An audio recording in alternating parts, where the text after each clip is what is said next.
In a major move toward military self-reliance, the Royal Thai Air Force has introduced an indigenously developed loitering munition drone designed for precise, medium-range strikes. Often referred to as a suicide drone, this combat UAV is a significant leap in Thailand's pursuit of homegrown defense capabilities and a reflection of its determination to reduce dependence on foreign arms suppliers. Crafted entirely by Thai engineers, the drone project has been spearheaded by the Navaminda Kasatriyadiraj Royal Air Force Academy in cooperation with the Directorate of Armament.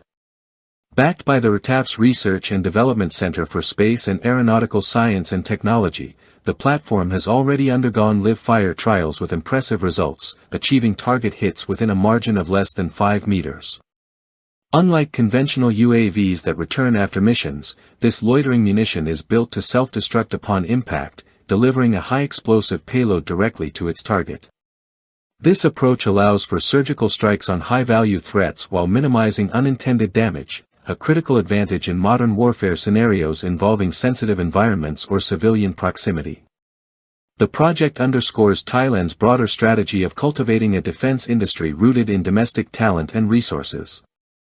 The drone's unveiling comes at a time of heightened regional vigilance, particularly concerning maritime boundaries and cross-border tensions. With rising instability in Southeast Asia, this development provides the Thai military with a credible deterrent while signaling growing technological maturity to neighboring powers. Though the Thai drone may not yet match the range or sensor depth of more established systems like Israel's Harop or the American-made Switchblade series, its strength lies in its affordability and suitability for regional operations.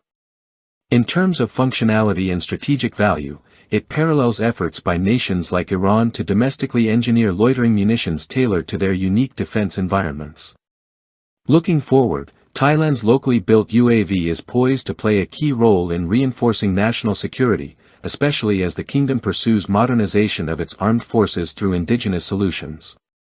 This platform represents more than just a new weapon. It marks a symbolic shift toward a future where Thailand stands increasingly confident in defending itself with tools born from its own innovation and expertise.